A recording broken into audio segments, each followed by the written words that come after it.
تو حضرات محترم، سب سے پہلی بات میں یہ عرض کرنا چاہتا ہوں کہ نماز تراویح میرے نبی صلی اللہ علیہ وسلم کی سنت ہے۔ کیا ہے بھائی؟ سنت ہے۔ اس پر میں سب سے پہلے حدیث کی کتاب پیش کرنا چاہوں گا۔ یہ سنن ابن ماجہ کا صفحہ 183 میرے سامنے کھلا ہے۔ حضرات محترم، سنن ابن ماجہ صفحہ 183 پر رسول اللہ صلی اللہ علیہ وسلم کی ایک حدیث موجود ہے۔ فرمایا ان رسول اللہ صلی اللہ علیہ وسلم ذکر شہر رمضان، رسول اللہ صلی اللہ علیہ وسلم نے حضرات صحابہ کرام کے سامنے رمضان المبارک کی فضیلت بیان فرمائی اور فرمایا کتب اللہ علیکم صیامہ، اللہ تعالیٰ نے اس کے روزے رکھنا تم پر فرض فرمائے ہیں۔ کیا فرمایا؟ ہاں، آپ علیہ السلام نے جو ہے نا اس کی کنڈیشن بیان فرما دی ہے، تعریف بیان فرما دی ہے رمضان کی حیثیت کیا ہے۔ فرمایا اس کے روزے فرض ہیں۔ رمضان کے روزوں کی کنڈیشن کیا ہے؟ روزے فرض ہیں، اللہ نے روزے تم پر فرض کیے۔ نمبر 2، وَسَنَّنْتُ عَلَيْكُمْ قِيَامَهُ، اور میں نے اس کی راتوں کا قیام تمہارے لیے سنت قرار دیا ہے۔ کیا قرار دیا ہے جی؟ سنت قرار دیا ہے۔ راتوں کا قیام رمضان کا کیا ہوتا ہے؟ کیا چیز ہے؟ نماز تراویح ہے۔ آپ صلی اللہ علیہ وسلم نے نماز تراویح کو سنت قرار دیا۔ مصنف ابن ابی شیبہ، یہ حدیث کی کتاب ہے، مصنف ابن ابی شیبہ، دوسری جلد ہے، اور اس کے صفحہ 669 سے لے کر صفحہ 672 تک آپ صلی اللہ علیہ وسلم کی اور حضرات صحابہ کرام کی کئی روایات موجود ہیں۔ ان کے اندر نماز تراویح کی حیثیت کو بیان کیا گیا ہے۔ نماز تراویح کی حیثیت کیا ہے؟ سب سے پہلے میرے بھائیوں خیال کیجئے گا، حدیث آپ نے سن لی کہ آپ صلی اللہ علیہ وسلم نے کیا فرمایا؟ میں نے نماز تراویح کو تمہارے لیے کیا قرار دیا؟ سنت قرار دیا ہے۔ آگے حضرات صحابہ کرام میں سے حضرت ابو ذر غفاری رضی اللہ تعالیٰ عنہ یہ روایت فرماتے ہیں، فرمایا ثم صلی بنا حتی بقی ثلاث من الشہر، آپ صلی اللہ علیہ وسلم ایک رمضان میں ہمارے ساتھ نماز تراویح پڑھتے رہے حتیٰ کہ رمضان المبارک کے آخری 3 دن باقی رہ گئے۔ ثم صلی بنا، پھر آپ علیہ السلام نے ہمارے ساتھ مل کر نماز پڑھی، وجمع اہلہ ونساءہ، تمام لوگوں کو بھی جمع فرمایا، فقام حتیٰ تخوفنا ان یفوتنا الفلاح، فرمایا کہ آپ علیہ السلام نے نماز تراویح میں اتنا طویل قیام فرمایا کہ ہمیں سحری فوت ہونے کا خطرہ لاحق ہو گیا۔ کتنا لمبا قیام ہوا جی؟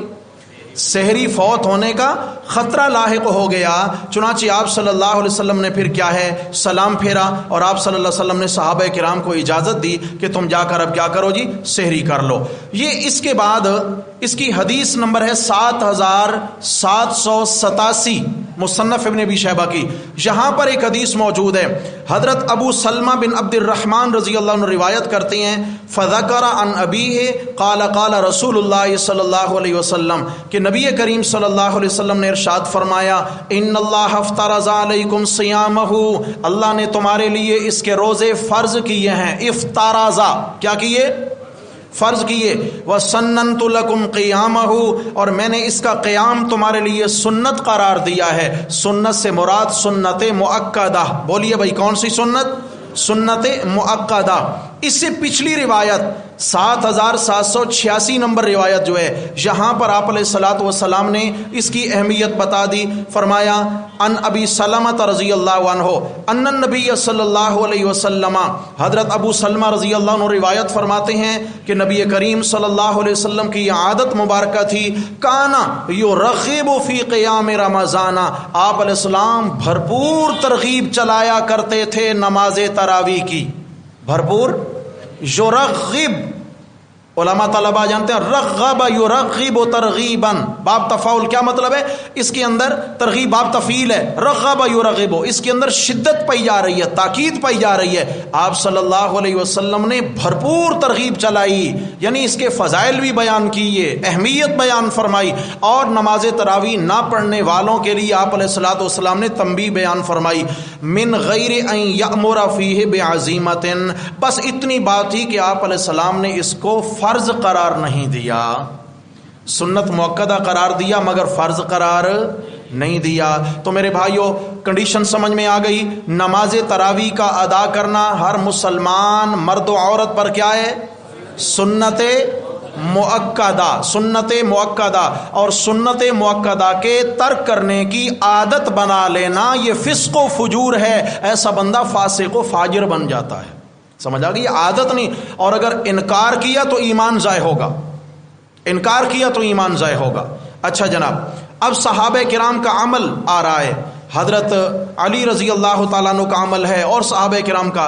فرمایا کانا عبداللہ یا امنا فی رمضان، حضرت زید بن وہب فرماتے ہیں کہ حضرت عبداللہ بن مسعود رضی اللہ تعالیٰ عنہ نماز تراویح میں ہماری امامت کرایا کرتے تھے۔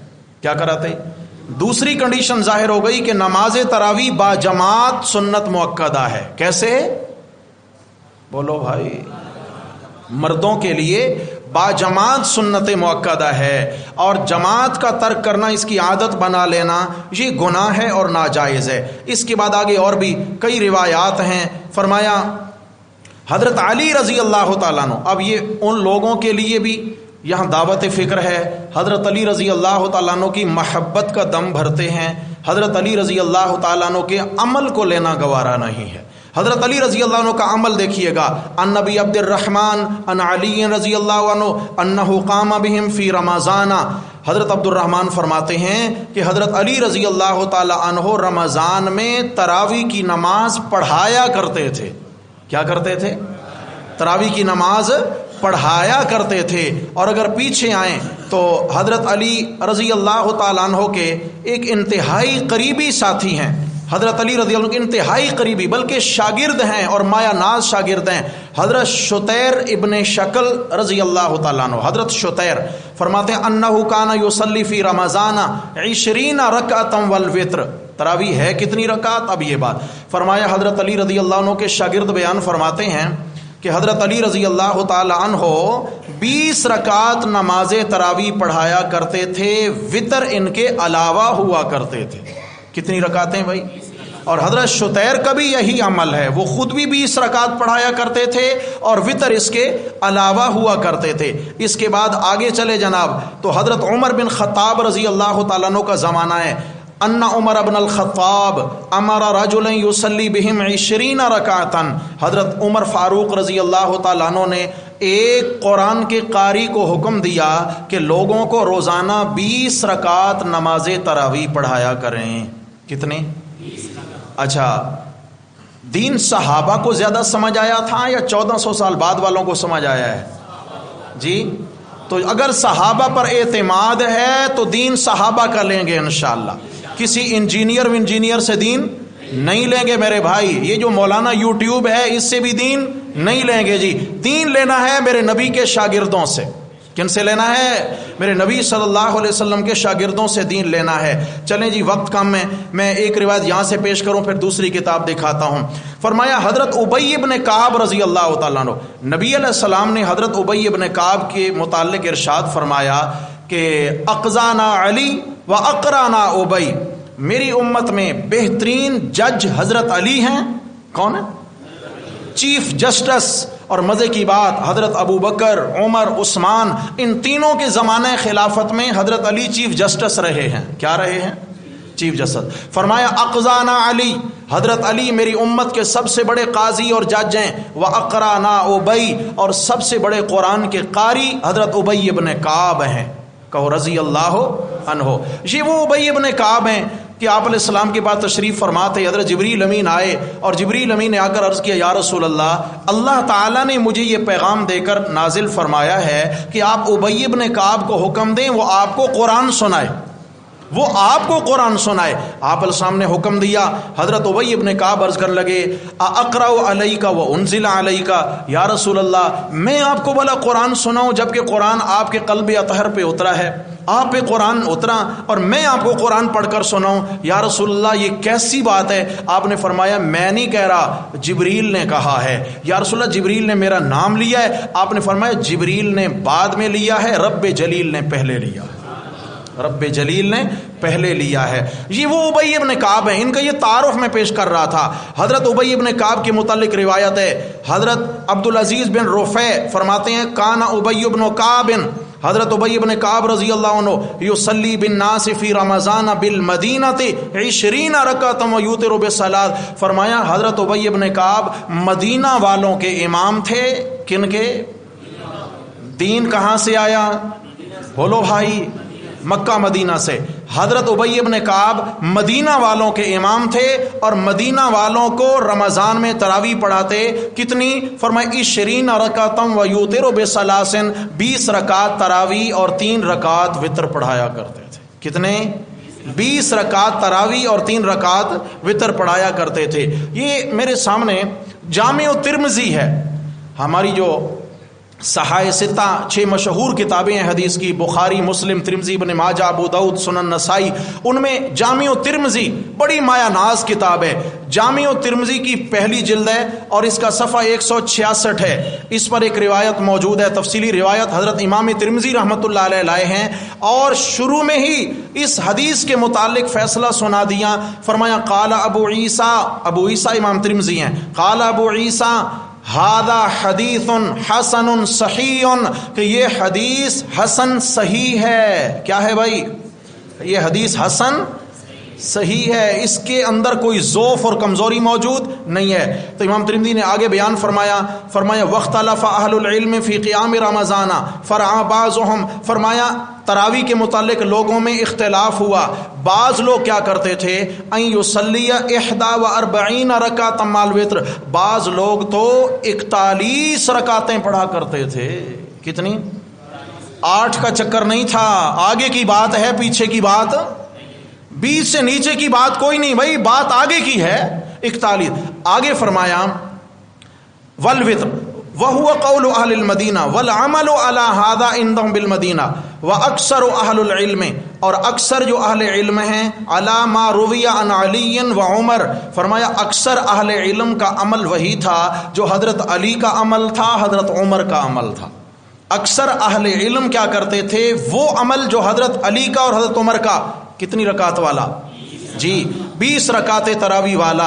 اور آگے فرمایا وغیر ما من اصحاب النبی صلی اللہ علیہ وسلم 20 رکعتا، 20 رکعت، وهو قول سفیان الثوری وابن المبارک والشافعی، امام شافعی سب کا یہ قول ہے۔ یہ بات بتانا چاہ رہا تھا، وقال الشافعی، امام شافعی فرماتے ہیں ہاکذا ادرکت ببلدنا بمکہ تھا، میں نے مکہ والوں کو بھی ایسے ہی پڑھتے دیکھا، یصلون 20 رکعتا، مکہ والے ہمیشہ تراویح کی۔ اور آج مکہ میں کتنی رکعت پڑھی جاتی ہیں؟ جو رمضان میں عمرہ کر چکی ان کو پتہ ہے، میں تو دیکھ کے آیا ہوں، کتنی ہے بھائی؟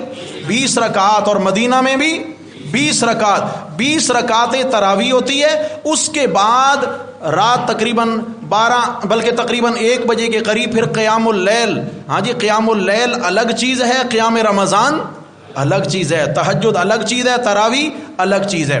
میں اس روایت پہ مختصر بات کر لیتا ہوں جہاں سے شبہ لگا۔ صحیح بخاری کی حدیث ہے، میں کتابیں تو لایا ہوں لیکن وقت نہیں ہے۔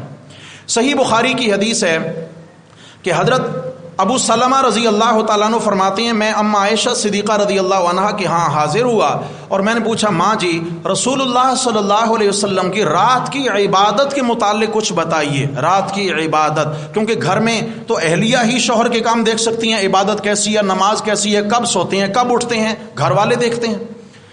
حضرت عائشہ رضی اللہ عنہ فرمانے لگیں کان رسول اللہ صلی اللہ علیہ وسلم یصلی 4، آپ علیہ الصلوۃ والسلام اٹھتے، وضو فرماتے اور پہلے 4 رکعت کی نیت باندھتے۔ کتنی؟ 4 رکعت ایک ساتھ پڑھتے۔ فرمایا کیسی پڑھتے؟ لا تسأل عن حسنہن وطولہن، اتنی لمبی نماز کچھ نہ پوچھ، اتنی خوبصورت نماز کچھ نہ پوچھ۔ لا تسأل، مجھ سے سوال نہ کر کہ اللہ کے نبی کی نماز میں کتنا حسن و جمال ہوتا تھا۔ ثم یصلی 4، پھر آپ علیہ السلام 4 رکعت کے لیے نیت باندھتے، پھر آپ علیہ السلام لمبی پڑھتے، رکعتیں لمبی ہوتی، ان کے اندر قرات لمبی ہوتی، رکوع لمبے ہوتے، سجود لمبے ہوتے، اور پھر آپ صلی اللہ علیہ وسلم 3 رکعت وتر ادا فرمایا کرتے تھے۔ کتنی رکعت؟ ایک تو مسئلہ حل ہو گیا کہ وتر کی 1 رکعت نہیں، کتنی ہے بھائی؟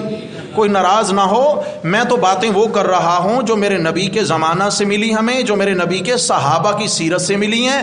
اللہ کرے میرا آپ کا ایمان و عمل بچ جائے میرے بھائیوں، اللہ کرے ہم فتنوں کا شکار نہ ہو جائیں۔ اب ذرا سوچئے، ہمارے کچھ دوستوں نے اس روایت کو سامنے رکھا اور انہوں نے اس سے دلیل پکڑی 8 رکعت نماز تراویح کی۔ دیکھو جی، نبی علیہ السلام پہلے 4 رکعت پڑھتے تھے، پھر 4 رکعت پڑھتے تھے، 4 4 کتنی ہو گئیں؟ 8، اور 3 وتر پڑھا کرتے تھے۔ سب سے پہلی بات تو یہ ذہن نشین رہے کہ یہ تراویح نہیں، یہ تہجد ہے۔ جی کیا ہے؟ یہ کون سی نماز ہے؟ یہ تہجد کی نماز ہے، یاد رکھنا۔ اور مسئلہ بھی سن لیجئے، دن کے نوافل جب پڑھنے لگیں تو 2 رکعت کی نیت باندھیں، اور رات کے نوافل جب پڑھنے لگیں تو 4 4 کی نیت باندھنا افضل ہے۔ رات کے نوافل کتنی؟ 4 4 رکعت، اوابین ہیں پھر بھی، اور اسی طریقہ سے تہجد ہے پھر بھی، قیام اللیل 4 4 رکعت، یہ افضل ہے۔ 2 بھی جائز ہیں، ناجائز نہیں ہے۔ اگر 1 منٹ کے لیے ہم مان بھی لیں کہ یہ تراویح ہے، سونا نہیں بھائی، تجزیہ پیش کرنے لگا ہوں، یہ تراویح ہے نہیں، کیا ہے؟ بولو، تہجد ہے۔ چلیں بھائی 1 منٹ کے لیے ان کی بات ہم مان لیتے ہیں کہ یہ تراویح ہے، تو پھر ٹھیک ہے، تمہارا عمل کئی وجوہ سے اسی حدیث کے خلاف ہے۔ نمبر 1، آپ صلی اللہ علیہ وسلم کی نماز حضرت عائشہ نے دیکھی، آپ علیہ السلام نے یہ نماز مسجد میں پڑھی، گھر میں پڑھی؟ ہمارے یار کہاں پڑھتے ہیں؟ بولو بھائی، اختلافات۔ آپ اس حدیث کے خلاف عمل کو گنتے چلے جائیں، ایک لحاظ سے حدیث کے خلاف عمل آ گیا۔ اللہ کے نبی اگر تراویح ہے یہ تو گھر میں پڑھیں، اور ہمارے یار کہاں پڑھیں؟ مسجد۔ نمبر 2، آپ صلی اللہ علیہ وسلم اکیلے پڑھتے تھے جماعت کے ساتھ؟ یہ 4 4 رکعت جو تھیں اکیلے پڑھی، اور یہاں کیا ہو رہا ہے؟ جماعت کے ساتھ، تو دوسرے 2 لحاظ سے حدیث کے خلاف عمل۔ نمبر 3، اگر یہ تراویح ہے، یاد رکھنا تراویح ہے نہیں، تہجد ہے۔ اگر تراویح ہی ہم مان لیں تو آپ صلی اللہ علیہ وسلم کتنی رکعت پڑھتے تھے؟ 4 4، اور یہاں کتنی پڑھی جاتی ہیں؟ 2 2۔ 3 لحاظ سے حدیث کے خلاف عمل۔ نمبر 4 حدیث کے خلاف عمل کیا ہے کہ آپ صلی اللہ تعالی علیہ وسلم لمبی پڑھتے، ساری رات، یعنی لمبی کہ فجر ہونے کے قریب ہو جاتی، اور یہاں کیا ہوتا ہے؟ فٹافٹ ختم ہو گئی۔ اور اس کے بعد آپ صلی اللہ تعالی علیہ وسلم اگر دیکھا جائے تو اسی حدیث کے الفاظ ہیں، حضرت سید عائشہ فرماتی ہیں کانا یصلی فی رمضان و فی غیر رمضان، آپ علیہ السلام رمضان میں بھی اسی طرح پڑھتے تھے، رمضان کے علاوہ بھی اسی طرح پڑھتے تھے، سارا سال کی عبادت ہے، تو پھر یہاں تراویح کب پڑھی جاتی ہے؟ حدیث پہ عمل ہوا؟ اگر یہ حدیث تراویح کی تھی تو عمل ہوا بھائی؟ نہیں ہوا۔ اس کے بعد اگلے الفاظ ہیں یوتر بثلاثن، آپ السلام 3 رکعت وتر ادا کیا کرتے تھے، اور یہاں ہمارے یار کتنے وتر پڑھتے ہیں؟ 1 وتر پڑھتے ہیں۔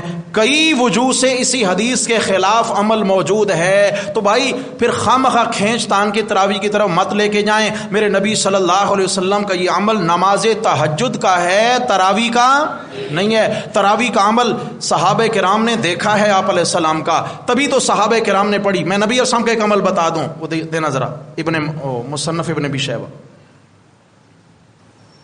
ایک حدیث دکھا دوں اس میں۔ آپ صلی اللہ تعالی علیہ وسلم نے خود بھی نماز تراویح پڑھی، اور کتنی رکعت پڑھی ہے؟ حضرت عبداللہ ابن عباس رضی اللہ تعالیٰ عنہما سے روایت ہے، یہ میرے سامنے حدیث موجود ہے، اور مصنف ابن ابی شیبہ حدیث نمبر 7774، عن ابن عباس رضی اللہ تعالیٰ عنہ ان رسول اللہ صلی اللہ علیہ وسلم کان یصلی فی رمضان 20 رکعۃ والوتر۔ حضرت ابن عباس رضی اللہ عنہ روایت فرماتے ہیں کہ نبی پاک صلی اللہ علیہ وسلم رمضان میں 20 تراویح اور وتر پڑھا کرتے تھے۔ کتنی تراویح؟ 20 تراویح۔ حضرت ابن عباس سے روایت آ گئی 20 تراویح پڑھتے۔ سند کے اعتبار سے ہمارے پاس جواب بہت ہیں اس کے، سند بھی ٹھیک ہے، جواب بہت ہیں اس کے۔ تو میرے بھائیو دوستو بزرگو، سب سے پہلے کیا ہوا کہ 20 سے انکار کرتے کرتے 8 پہ لایا گیا امت کو، اور پھر آہستہ آہستہ کئی انجینئر اترے فیلڈ میں، اور انہوں نے بالکل یہ تراویح کا انکار کرنا شروع کر دیا۔ یاد رکھیے یہ دین کے نام پر فتنے ہیں، اور انشاءاللہ ان فتنوں سے اپنے آپ کو، اپنی نسلوں کو بچانا ہے انشاءاللہ تعالی۔ سمجھ آ گئی ہے؟ آنکھیں کھلی رکھیں میرے بھائیوں. پھر اس کے بعد کیا ہے؟ روافض کو سپورٹ کرنے کی خاطر پھر یہ ایک شوشہ اس رمضان میں چھوڑا گیا کہ دیکھیں جی روزہ جو ہے وہ اندھیرا ہونے تک افطار نہیں کرنا چاہیے.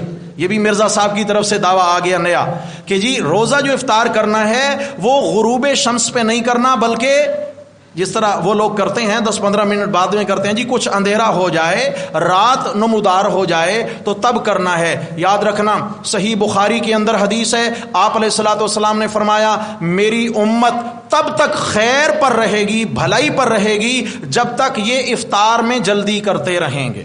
افطار میں. اور ابو داود کی روایت ہے، ابو داود کے اندر آپ علیہ الصلوۃ والسلام نے فرمایا اے میرے امتیو افطار میں جلدی کیا کرو، کیونکہ یہودی اور عیسائی افطار میں تاخیر کیا کرتے تھے. اگر تم چاہتے ہو کہ تمہارا دین دنیا میں غالب رہے تو افطار میں جلدی کیا کرو، یہود و نصارہ کی مخالفت کیا کرو.